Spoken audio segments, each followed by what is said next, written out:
शुरू हो गया है। तो नमस्कार दोस्तों, आप सभी का स्वागत है आपके अपने YouTube channel selection with Ravi sir में। आज का जो टॉपिक रखा गया है वो मुख्यतः रखा गया है ग्रामर के ऐसे पोर्शंस पर जहाँ से ग्रामर की शुरुआत होती है। और वो ग्रामर शुरू कहाँ से होता है? सेंटेंस से शुरू होता है। आप लोगों के लेवल पर कहाँ से ग्रामर शुरू होता है? सेंटेंस से। और सेंटेंस की जब शुरुआत करते हैं तो उसमें हम सबसे पहला जो चीज़ रखते हैं कि सेंटेंस का डेफिनेशन होता क्या है, सेंटेंस का डेफिनेशन होगा क्या। तो सेंटेंस के डेफिनेशन के लिए आपको ये जानना ज़रूरी है कि इसको कई वे में यानी कई तरीके से इसको डिफाइन किया गया है, जिसमें से एक लाइन है a group of words, a group of words which makes complete sense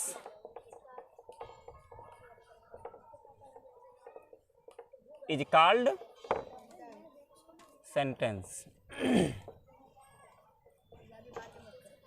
इस रूप में आप जानते हैं, इस रूप और सेंटेंस के इस डेफिनेशन का वर्णन लगभग बुक्स में मिल जाता है।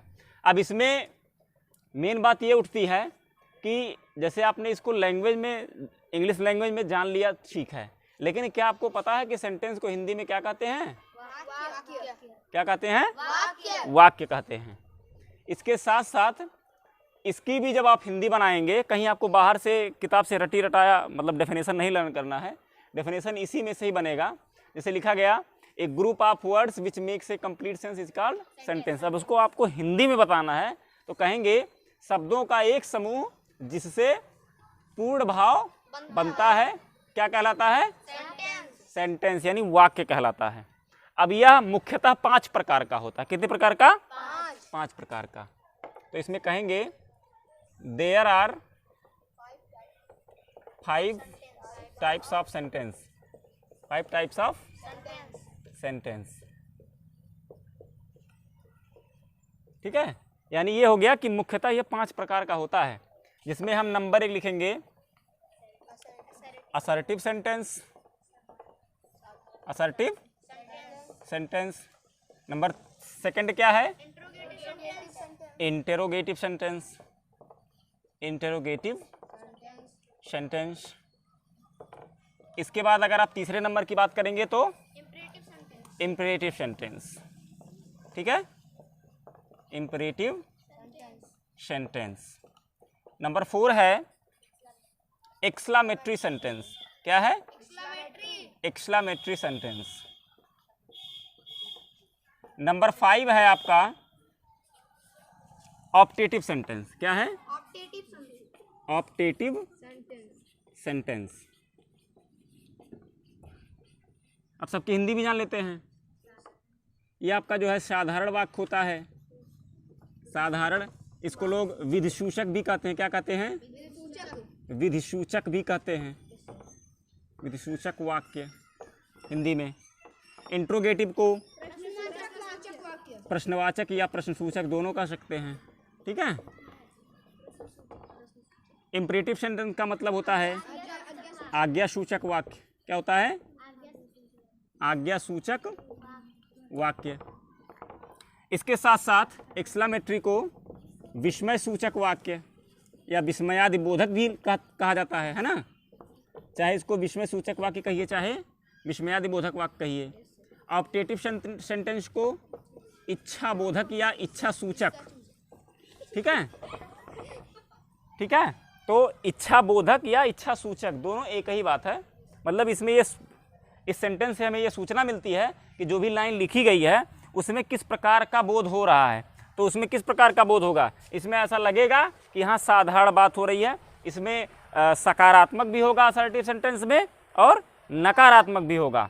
जबकि इंट्रोगेटिव में सिर्फ और सिर्फ प्रश्न पूछने का काम किया जाएगा। और इंट्रोगेटिव में प्रश्न पूछने का कार्य 2 प्रकार से होता है। एक प्रश्न पूछा जाता है तो उसका जवाब यस और नो में आता है, हाँ या ना में। और दूसरा प्रश्न जब पूछा जाता है, दूसरे तरह से प्रश्न पूछा जाता है तो उसमें आपको एक्सप्लेन करना होता है। जैसे आपसे कोई कह दिया क्या वह जाता है, हिंदी में ही कह दिया क्या वह जाता है, तो आप क्या कहेंगे? हाँ या ना में जवाब देंगे।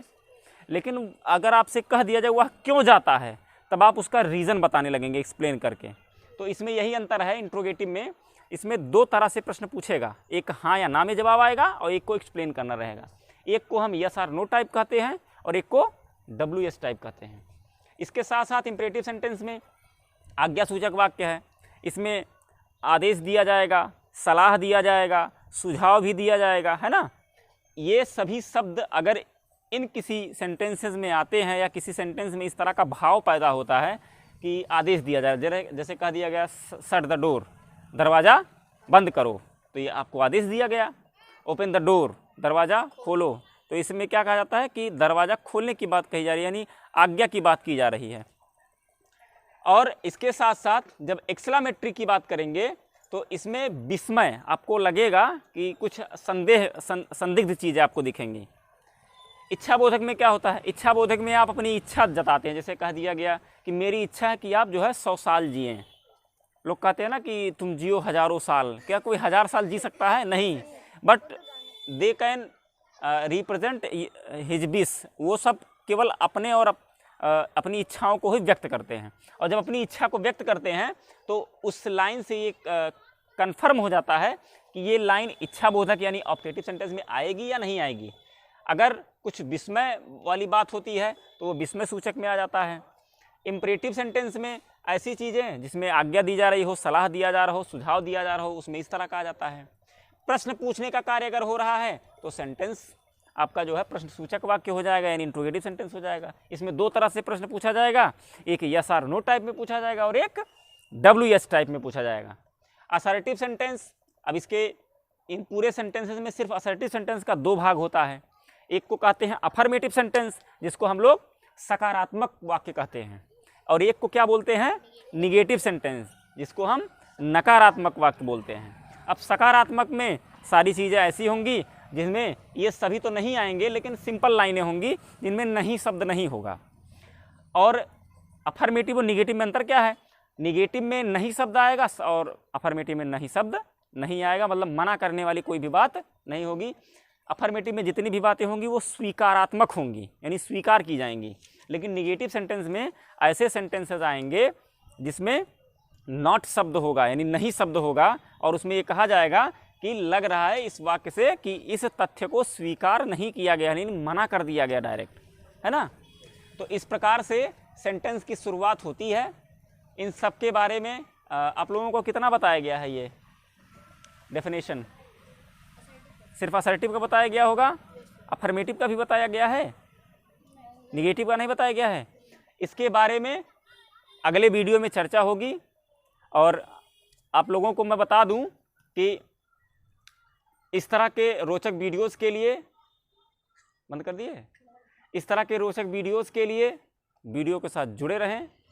और चैनल को अगर आपने अभी सब्सक्राइब नहीं किया है तो चैनल को सब्सक्राइब कर लें, और इस तरह के इम्पोर्टेंट वीडियोस के साथ इस वीडियो को शेयर भी करें, अच्छा लगे शेयर करें। और अगर इस वीडियोज़ में कहीं कोई त्रुटि आ रही हो तो उस पर भी आप हमें सलाह सुझाव दे सकते हैं। बहुत बहुत धन्यवाद। जय हिंद।